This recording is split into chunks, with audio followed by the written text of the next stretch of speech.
Hey y'all.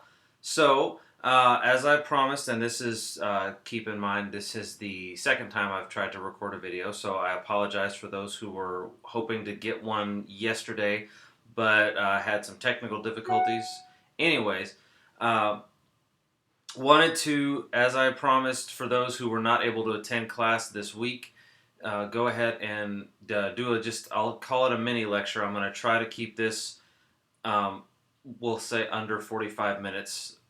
Target is 45 minutes or less.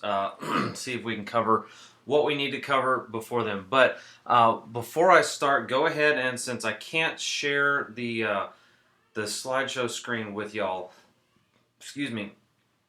Um, before you, if you need to pause this before you finish, before you keep going with this, go ahead and make sure on Canvas you have pulled up or downloaded the Civil War presentation so you can be following along as I go.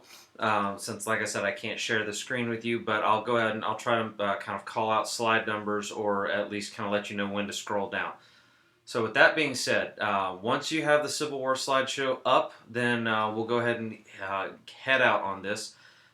As I mentioned in class this week, we're kind of going to go forward to go backward to go forward a little bit. So we're going to start from and review a little bit what we talked about last week. I won't beat that horse too much, and then that leads us into chapter 14, which is what we're going to start this week. So kind of give you an idea of, if you're on the Civil War presentation, go ahead and go from scroll down from the title slide to you should see a table of contents slide, and we're going to split this up into 2 weeks actually. So this week we're talking about parts 1 and 2 on your table of contents slide. I'm going to try to hit as much of part 2 as I can, and that should take us most of the way through 1862.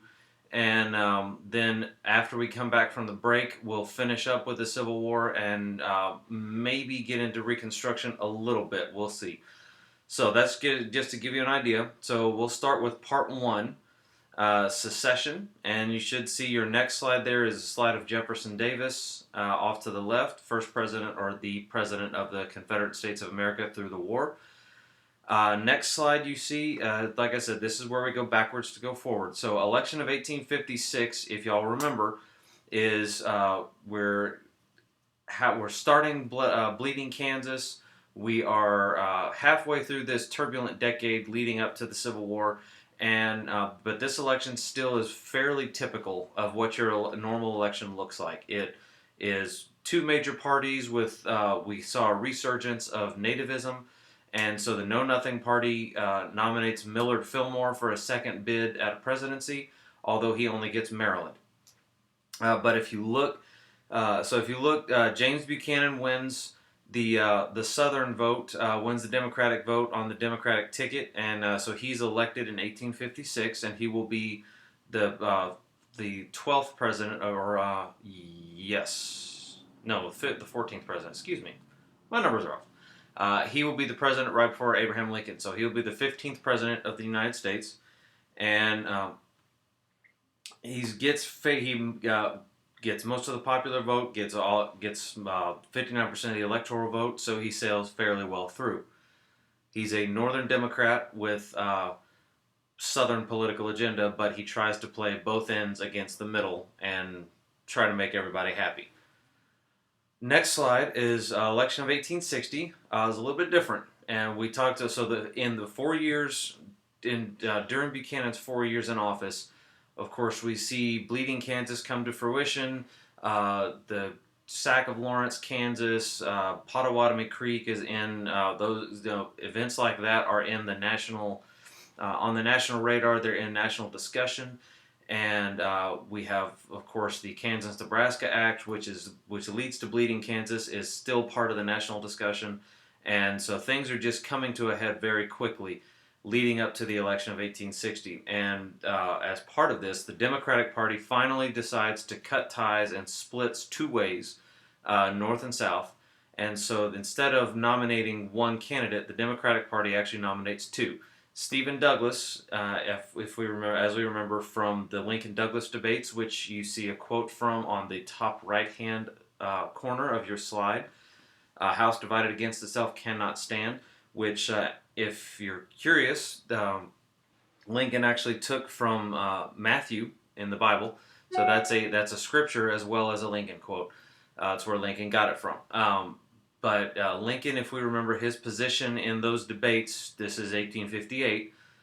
Lincoln's position is that we can't go both ways anymore. We have to either let slavery be legal in all states, or we have to eradicate it totally. We have to decide one way or the other. We got to get off the fence. So 1860 comes around, election of 1860, you get four major candidates. You have the Southern Democratic candidate is John Breckinridge, which is the vice president, who is the vice president under Buchanan. And he carries most of the South. He is the popular Southern candidate. Stephen Douglas, who most historians will say that had he been able to, he had the popularity, and had he been able to secure the votes, enough Northern votes, Douglas would have actually carried the presidency probably. But because Douglas tried to curry favor with both sides, leading up to, in the 4 years leading up to this, and really before that, trying to get the Transcontinental Railroad passed through, he really didn't make any friends on either side. So he was no longer pro-slavery enough for the South, but he was also not anti-slavery enough for the North.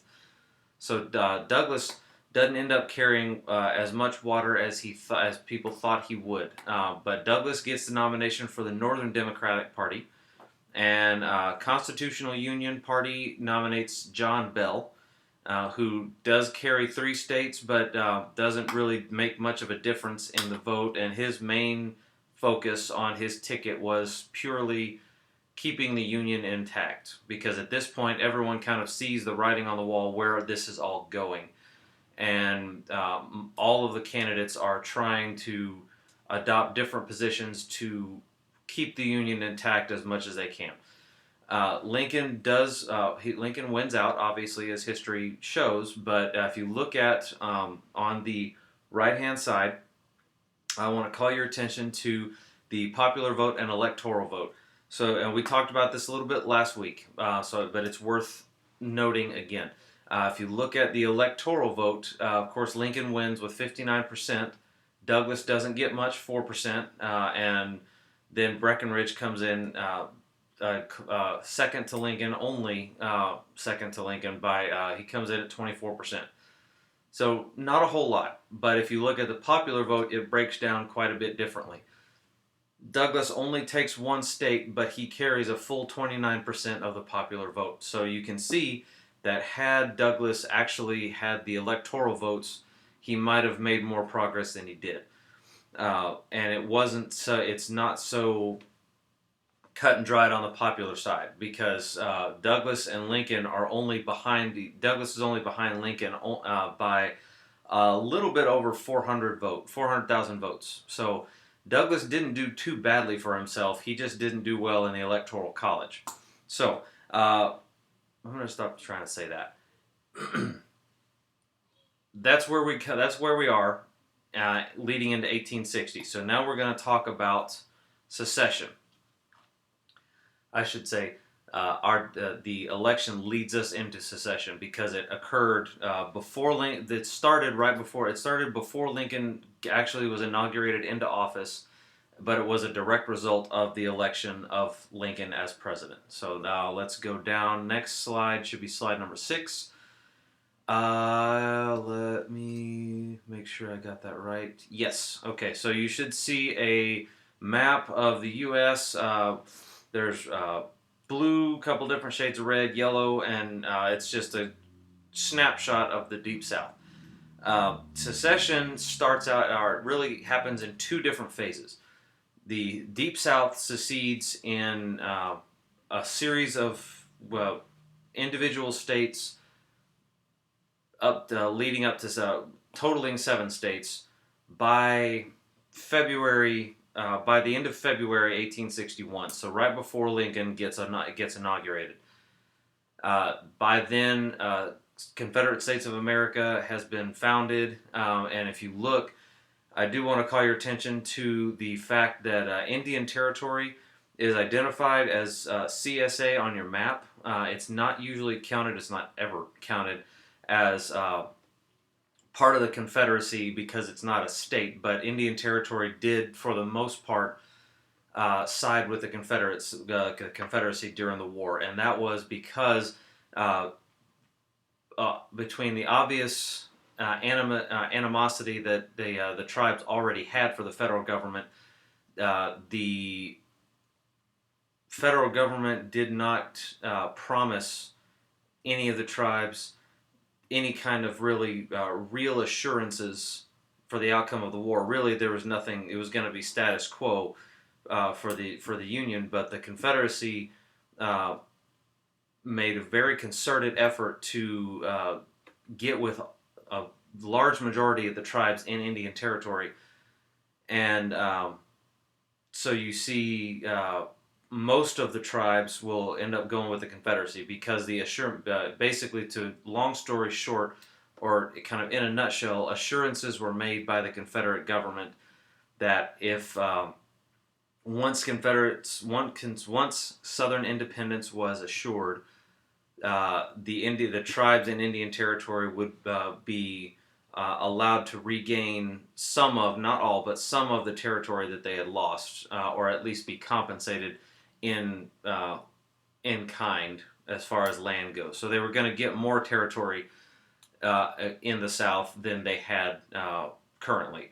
So some kind of wheeling and dealing there as the Confederacy gets off the ground. But what I want to call your attention to is those lighter red states, the 4 states of the Upper South. They waited. They don't secede initially.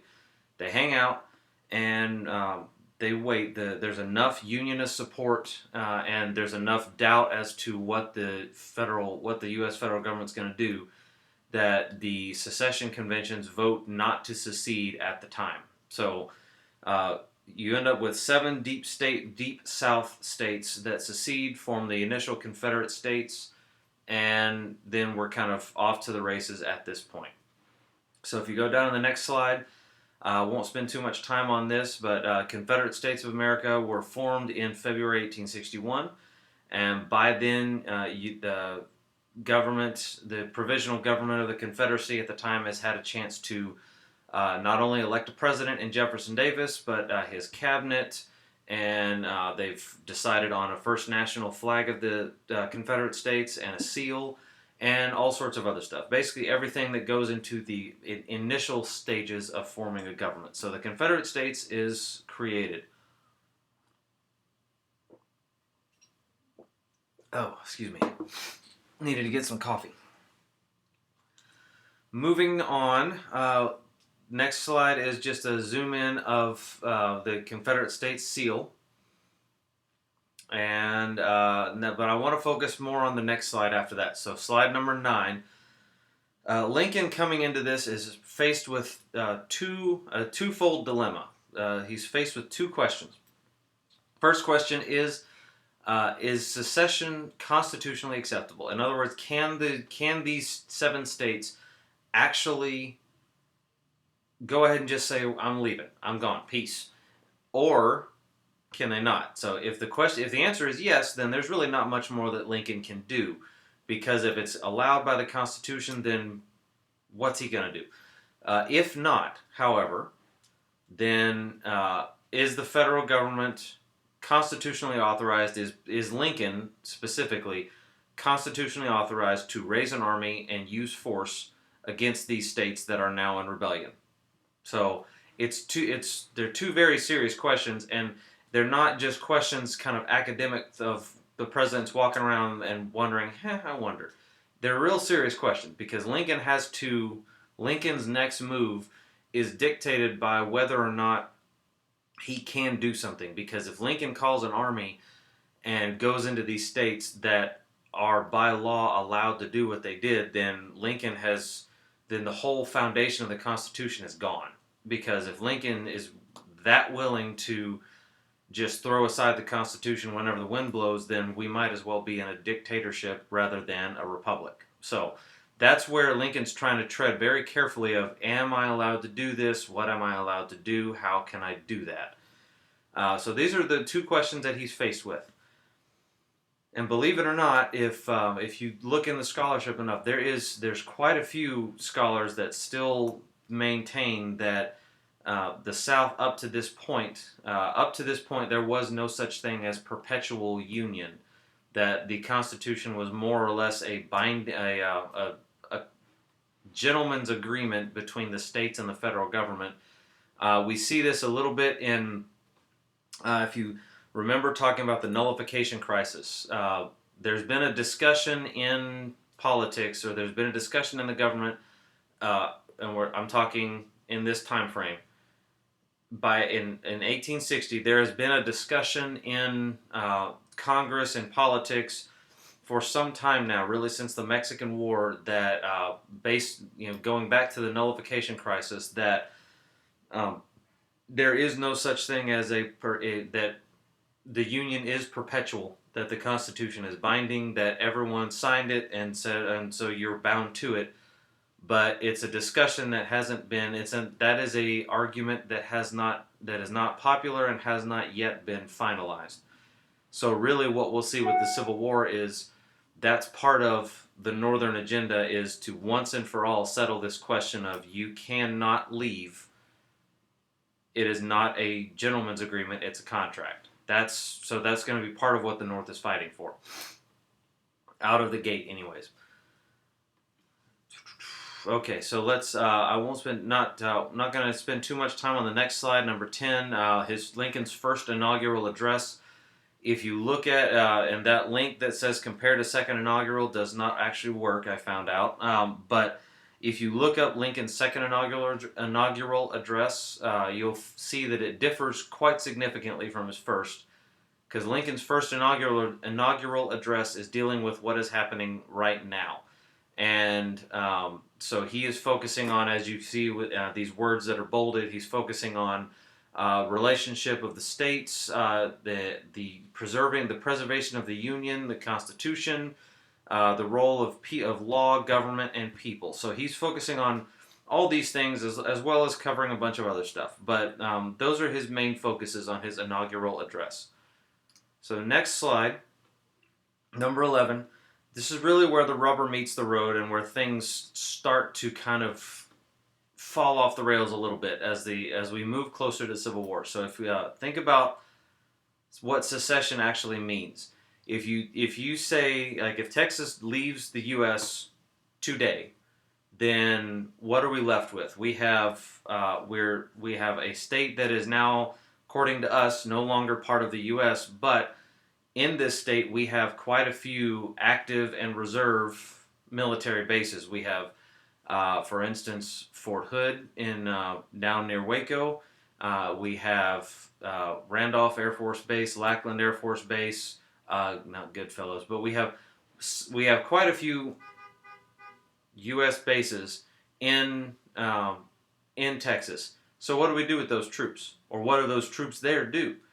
Do they stay there? Do they suddenly become property of Texas? Do they go back to their homes and stay in the U.S. military, or what do they do?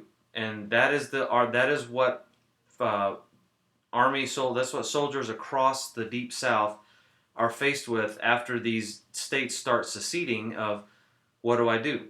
And garrison commanders are left with trying to figure out, am I going to be resupplied? How can I defend my troops, my fort?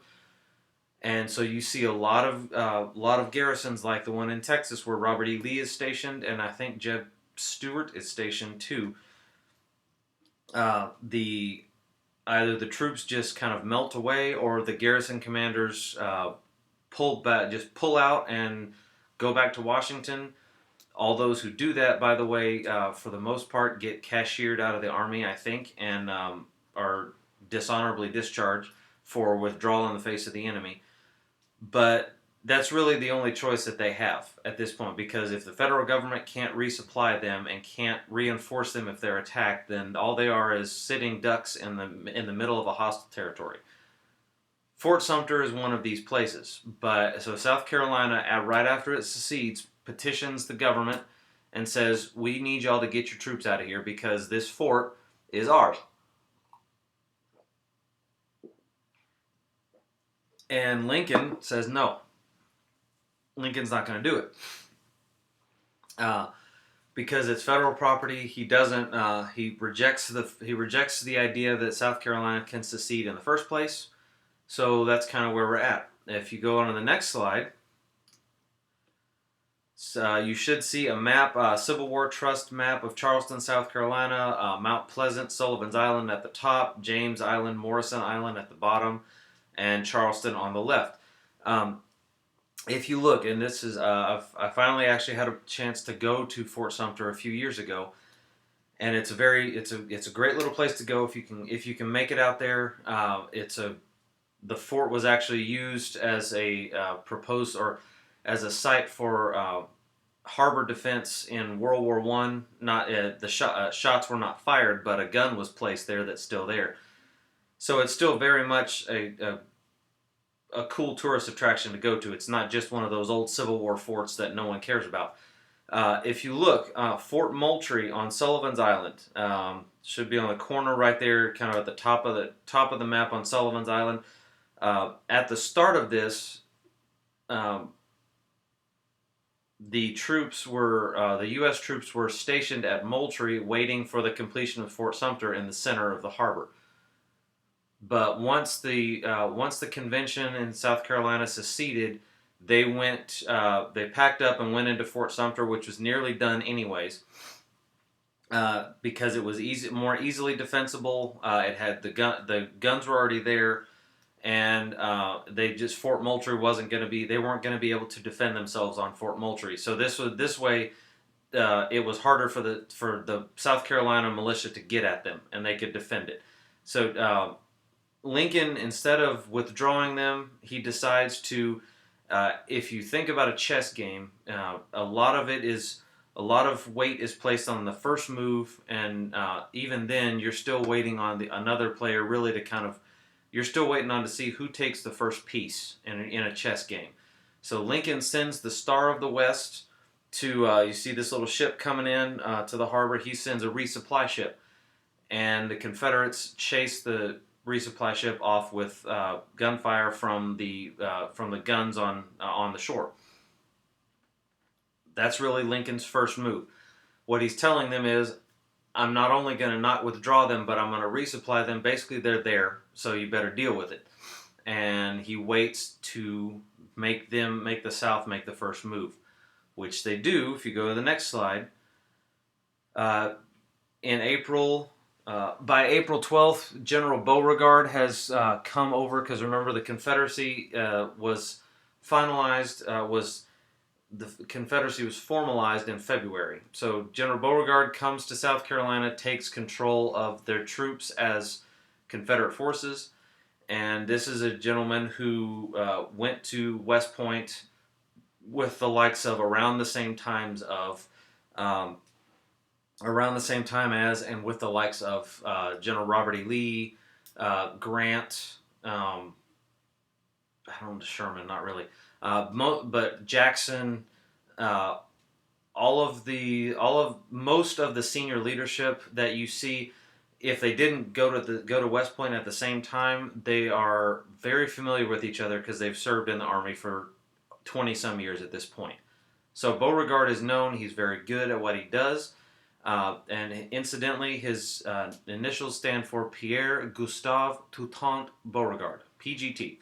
So he takes command of the situation, and so he is, on April 12th, Confederacy begins a bombardment of the fort, lasts through the night and into a little bit of the morning. And there's only one casualty on the Union side, and it's actually not from a Confederate gunfire, it's from a gun exploding in the fort itself. So, relatively bloodless battle, maybe some injuries, but really only one casualty. And the fort's taken. So that's April 12th through the 13th, 1861. And we are off to the races. So go ahead and skip the next slide. Suffice it to say that Beauregard was known for his gallantry, in the Mexican War, and in this. So Beauregard was the basically the man of the hour at this point. He was cited for gallantry from the Confederate government, and he basically scores the first victory. Next slide, slide number 15. So now Lincoln has, at least on the face of it, Lincoln has constitutional support for doing something about this situation because we now have shots fired. So Article 1, Section 8 says that basically gives him the power to call the militia or call the army to suppress insurrections and repel invasions. This is an insurrection, or this is classified basically as an insurrection. So Lincoln can do this. Lincoln can say, well, now we have shots fired, so this is obviously an insurrection. I need to do something about this. So what he does, next slide, if you keep scrolling down till slide 16, should see a blue slide. Lincoln sends out a call for volunteers across the states that are still in the Union. So each governor gets something like what you see on the slide, the call for volunteers here. And overall, Lincoln is calling for 75,000 troops to go in and physically occupy these seven southern states that are in rebellion and bring them back to the Union.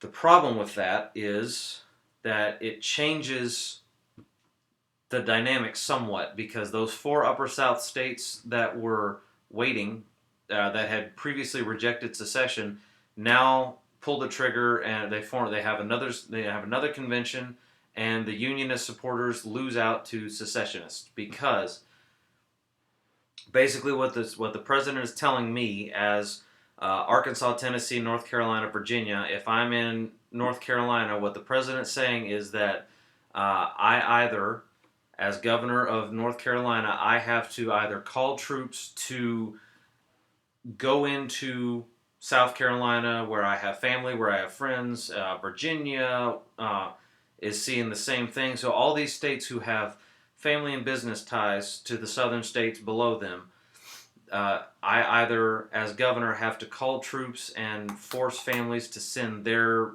boys into these states that they have family in, or if we don't, then we're going to have an army that comes into our state, and so it's really a no-win situation for them. So they decide to go ahead and secede and join the Confederacy, because now we're for these states at least, it's about an army of occupation, or standing against an army of occupation,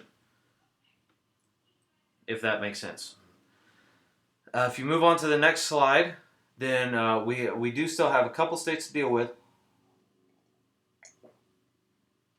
The border states, excuse me. The border states are Missouri, Kentucky, Maryland, and Delaware. And what these states, the reason these states are important is because they don't go to either side. They don't support the Union, but there's not enough support in the states to formally secede and join the South. So they are more or less neutral throughout the war, as far as they don't participate actively in as a state of we are the Confederacy, we're going against one, or we're with the Union, we're going one side or the other.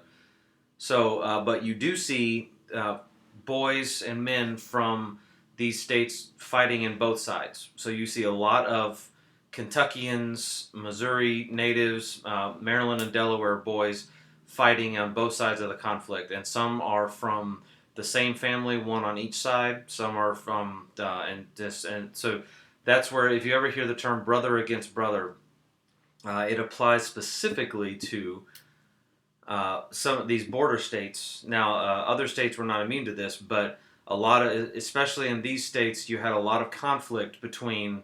You had almost about 50-50 Unionist and secessionist support. So it would be more likely to say brother against brother from these states, because it was more likely that if you had two brothers, one might be pro-Union, one might be pro-South. But the other thing that happens with these states is, or with these border states, is that there's enough Unionist support in the west portion of Virginia that it actually breaks off from Virginia and forms its own state or territory and petitions to become a state in the Union, which happens in 1863. So that's where that's where you get West Virginia, which is, as we know, one of our states now. So that's actually how that happened in the first place. Excuse me. The next slide, just a good, it's a Hollywood film, but if you, the first part of The Outlaw Josey Wales depicts what the war was very much what the war was like in the border states. It wasn't. We're not talking pitched battles with big armies. It was a lot of groups of marauders running around, guys on horses with a bunch of pistols and rifles, and homes being burned, depending on what side you supported. So you had irregular. When I say irregular, not formally trained cavalry units that were part of the active or part of the actual regular Confederate military or the Union military for that instance. You had irregular units commanded by the such folks as Nathan Bedford Forrest, William Quantrill, Bloody Bill Anderson on the southern side, and you had other units called collectively almost as much known as the Redlegs on the Union side, and both really the border states were characterized by basically open warfare, total warfare that was irrespective of residence or location. We're not no battles in clearings. We're talking about home to home, hit and run tactics, that kind of thing. So that's it. Just if you have a chance to watch it, it's not it's not the most historically accurate film out there, but you get at least an idea of what border state life was like in the war. I want to touch on a little bit talking about motivations. We're talking about motivations for secession, but if you look at what makes a Southern soldier tick, why did some of the poor Southern farmers fight? If this war is about slavery that benefits the rich guys, what are they on? Or what are they on about? Why are you here if it doesn't matter, or if it doesn't matter to you, you don't have slaves? So I want to look at slaves as population because it's important to think about the motivation of soldiers as much as it is the motivation of the states to secede in the first place. So if you look at slaves, go down past to slide 20, past the slide with Josey Wales with Clint Eastwood. Next slide down is slaves as a percent of population in 1860. And if you look, so that black belt of cotton production that we talked about a couple weeks ago, that was really super fertile in the 1830s, that's really where most of your highest population or highest percentages of slaves is. Kind of in that black belt that's really going from up in Virginia through the Carolinas, Georgia, and down somewhat into East Texas a little bit. That's where you see 50% or more, between 30 and 50% of slaves as a percent of population. But then you get the outliers more in the northern, kind of in the upper South, West Texas, southern Florida, where there's not a lot of cotton production, where there's not as many slaves.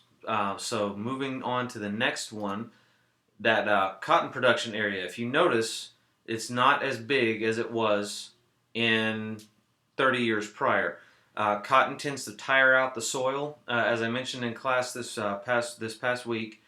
And if you just farm a field, if you just plant cotton and grow it in the same field year after year, it tends to drain the nutrients out of a soil, and unless you let the field rest, then it's either going to lose fertility totally, or it's going to take a long time to recover. So you get a lot of, you're seeing a lot of, by this time, you're starting to see cotton production not drop off significantly, but you're starting to see the maroon areas here, where the major production areas, that's where your cotton production is kind of centered at this point. That's where the most fertile cotton belts are at the moment.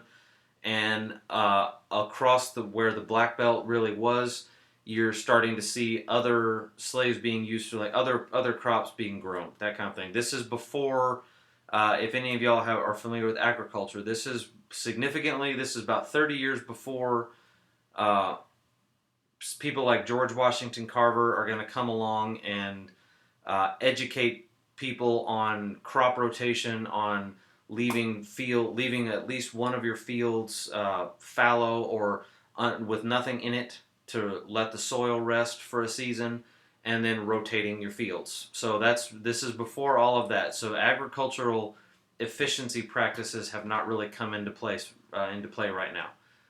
So this is 1860. So that overlay that compare that slave percentage slide or map with the cotton production areas, and then slide number 22.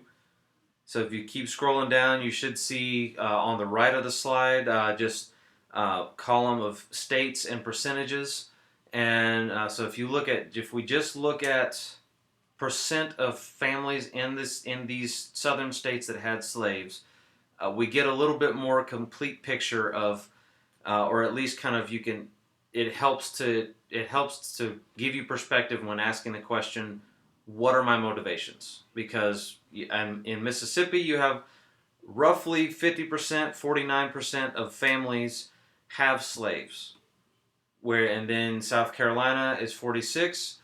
The Georgia, Alabama, Florida are all solidly in the 30s, and Louisiana and Texas in the high 20s. So that's your 7 deep South states. Then the 4 upper South states are reliably in the 20s. So across the Confederacy, it's safe to say the average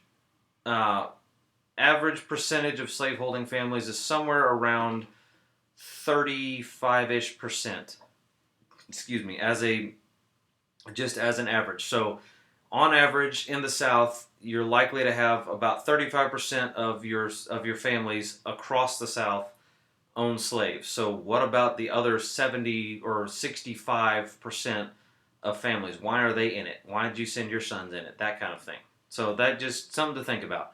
Also important for week after next when we get back from break, when we talk about the Emancipation Proclamation, the 4 border states are important in that conversation because they are still slaveholding states. So you see Kentucky is at 23, and then Missouri, Maryland, and Delaware are all decreasing down to 3%, but there are still slaves in those states. So that's important because it's going to play a part in national discussion in President Lincoln's deliberations from really throughout the war in his decisions. Okay, let's move on because I don't want to I want to hit as much as we can. So if you go down again, the little cause and effect exercise. So really from 1 through 5, from the election of 1860, Lincoln's elected president, that is a cause. The effect of that is the Deep South secedes. What that causes is, or what that results in eventually is the Confederacy attacks Fort Sumter. Although I would almost add another cause and effect in there of Lincoln sending the resupply ship to Fort Sumter, because that really, in my view at least, that really, if it's not the match that lights the powder, it's close. So, not saying that Lincoln forced the decision, but Lincoln pretty much dared the South to make a move. Really, is what it did. So, really, both, like I said, that's where the chess game happens. So, attack on Fort Sumter results in Lincoln calling for troops, and that results in the Upper South seceding. So that's kind of where we're at. And then I'll leave you with some questions to consider. So go down on the next slide, and these, we won't spend time on these, but these are some questions to consider, and I want you to, as you read chapter 14, and as you kind of go back through and look at this topic, I want you to think about these 3, and even if you want, you can. And it's fair to say that if you go back through some of the chapters before this, as we talked about the Constitution itself, um, these are all really constitutional questions as well. So they're as applicable to some of the stuff we talked about in earlier chapters as they are now. So, did the states of the Deep South have proper justification to secede? Number one. Number two is a two-part question. Was Lincoln's call for troops constitutional, and was it the best decision? So even if it was constitutional, was it the best decision, or did he have other options that were better? And number three, did the states of the Upper South have proper justification to secede? Because remember, the Deep South states seceded first and for different reasons than the Upper South did, because the Upper South hung around and waited until Lincoln called for troops. So, some questions to consider when we're talking about secession. I don't want to give it too much short shrift, but I'm already at 40 minutes, so I'm going to try to get through as much of part 2 as I can. Let's go down. The next slide is leading into part 2, limited war. And don't worry about the image behind. We'll see that here in a minute, and I'll kind of talk about that. So next slide, number 26. Let's look at some material advantages of the North going into this. So going into this is 1860. So going in before, as we go into the war, the North has some significant advantages on the South in terms of supplies and money. The South has, as far as population goes, the North has roughly double the population of the South, and we talked about this a little in class because someone brought up an interesting point I believe it was my Monday class. Someone brought up the point that the question was asked, what's being considered here? Is it everybody, or is it slaves, or is it just white population? What's being considered? And my answer to that question was that I was not sure, and I'm still not. I've done a little bit of looking, but I don't have an answer yet because, in everything, because it's a complicated, it's hard to pin it down as far as definitely. But from what I have read, during my studies before this, and kind of in this last week. For everything I read leads me to believe that if when scholars are citing population, especially in this vein, in this discussion, when scholars are citing population statistics in the South, because at this point in time, at this period of history, slaves would not really have been considered in the first place, because they're not, I won't say out of sight, out of mind, although that's not inaccurate. They're not considered, they're not citizens, they're not considered as full citizens, so they would not have been, I believe that any population projections, Southern population projections, are white population only. The North, however, I'm fairly certain, about 80% certain, that if not everybody, the majority of your northern population is being considered. Maybe not women, but I'm pretty sure that most statisticians and scholars will just take a general population toll using the census of northern population as a whole. So I don't know if that helps, but I believe two different standards are at work. But let's just say, for sake of argument, roughly the South had about half of the population of the North. As far as farm acreage, the South had more of it, and this is not just how many farms the South had versus the North. It's this statistic is more refers to how much of the land of each region is devoted to farming. So the South has more land allocated to farming.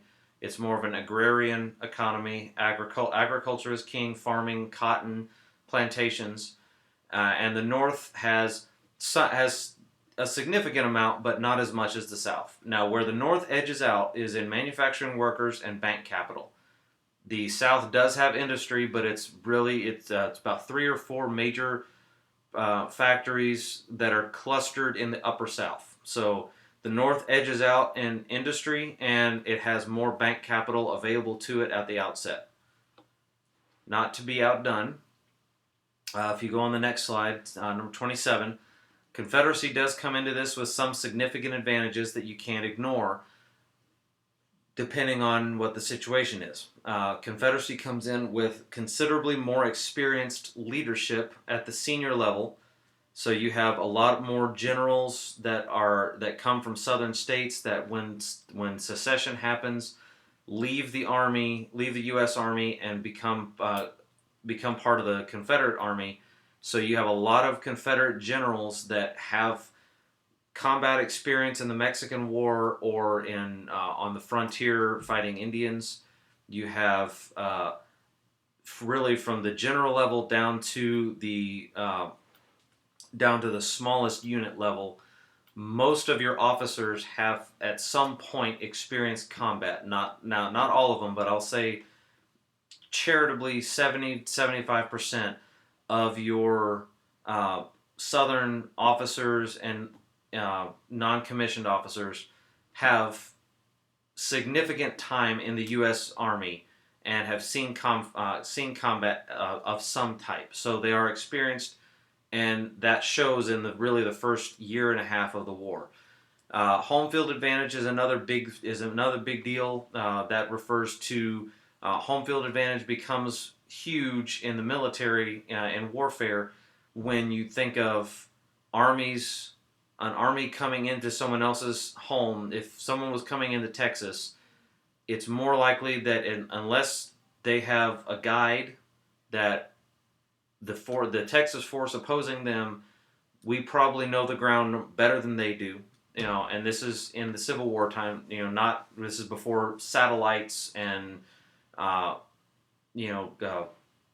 aerial reconnaissance, that kind of deal. So the knowledge of the ground is important. So home field advantage means that you know the terrain better. You probably know the shortcuts, the little cart paths, and ways to get troops around positions that otherwise the enemy probably doesn't know about. So also defense is the objective of the Confederacy, which is if you're familiar with hunting, once you wound an animal, it becomes twice as dangerous, and the Confederacy is on the defense here. Confederacy doesn't have to seek out engagement.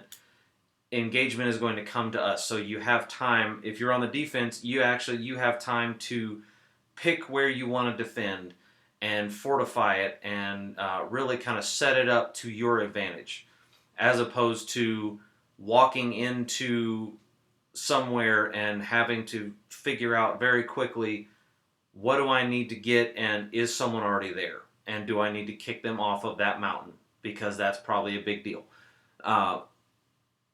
The other high stakes, the other part of defense, the Confederacy has to survive. So they are doubly motivated to win engagements and be effective and be successful. Because if the Confederacy loses, then it's all for naught, and the cause is lost. So those are some of the Confederate advantages coming into this. Now, if we keep going, let's look at some objectives in 1861. So the objective, remember, the primary objective of the Union at the outset of the war is preservation of the Union. It is not I can't make it any clearer than that. The whole purpose for the war on the Union side at this point is preservation of the Union. Nothing else.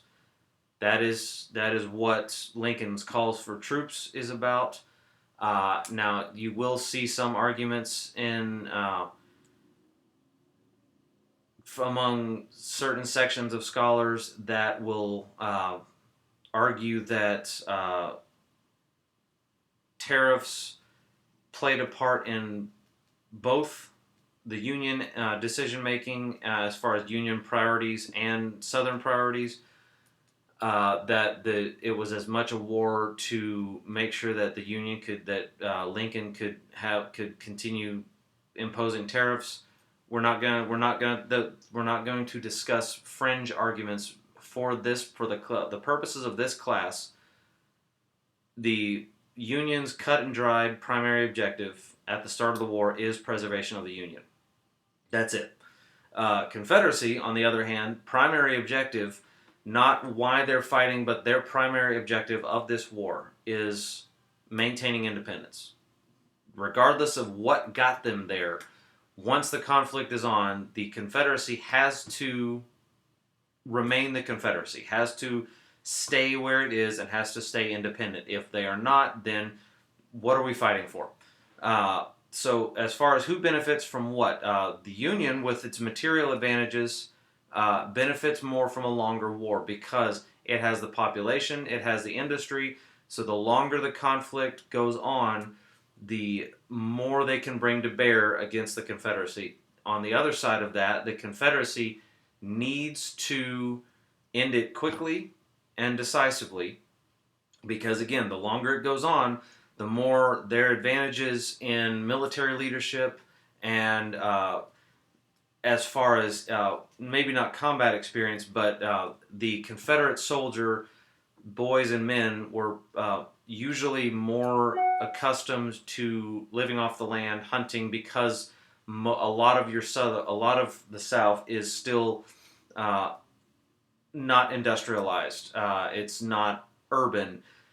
So a lot of boys grow up hunting and using the land, using rifles, camouflage, learning how to live off the land, eat, camp, and that kind of stuff. So not that Northern boys didn't do that, but not to the extent that Southern boys did. But again, the longer the war wears on, the more that you see these green soldiers coming in from the northern cities they get blooded, they get experienced, they know what war is. So the longer the war drags on, the more you see northern leadership start to rise to the level of the South, and the more you see really the odds get more even, and then start edging out toward the U.S.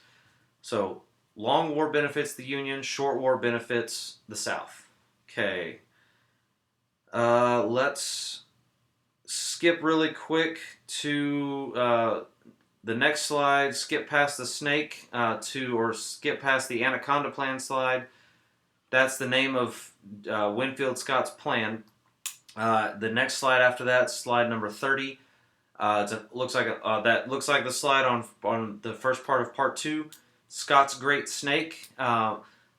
Winfield Scott dictates the strategy. He's Mexican War general, still nominally the commander of U.S. forces, but he is not a battlefield general. He's overweight. He's old.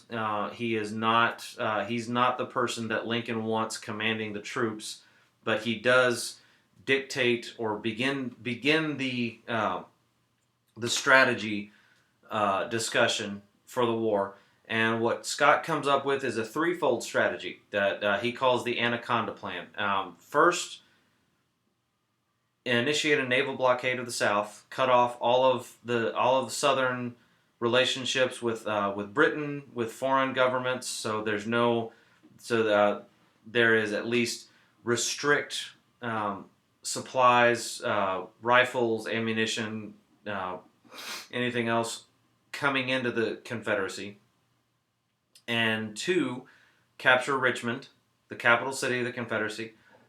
And number 3, control the Mississippi River. Now, as far as I'm concerned, if you look at strategy, number 1 and number 3, if number 2 does not happen, if federal forces are able to control the naval blockade and enforce the naval blockade and control the Mississippi River, then eventually Richmond is going to be captured in the first place. Because control of the Mississippi River, the reason that's important is it cuts the Confederacy in half. So the Western Theater, Kansas and Indian Territory, Arkansas, Louisiana, Texas cannot support the Eastern Theater with troops, with supplies, and it goes the other way too. So if you control the Mississippi River, then you can limit the war to you can concentrate on one theater and another separately. You don't have to fight across the entire South.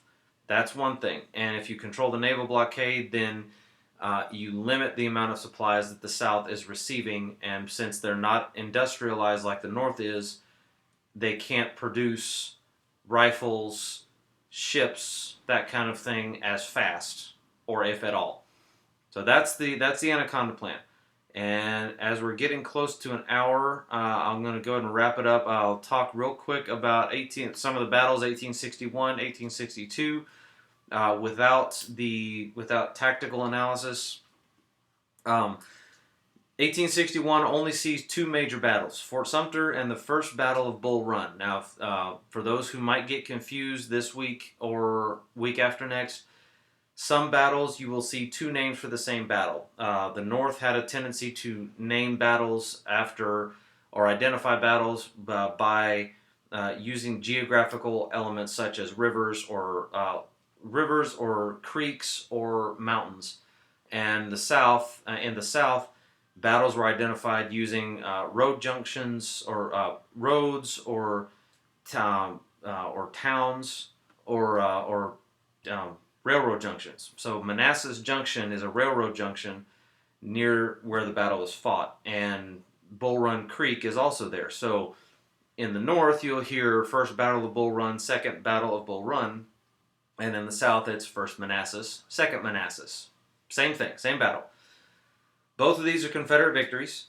I do want to call your attention, if you go to the next slide, number 32, if you look at the proximity of Washington, D.C., to where the battle at Manassas Junction is, it's very close, and that was part of the big concern, but it was also part of what we see is an issue. So in this battle, First Manassas, you have people literally coming out of Washington, D.C. in buggies and carriages with picnic lunches, dressed in their Sunday best, because they think this is going to be the only engagement of the Civil War and they want to see it.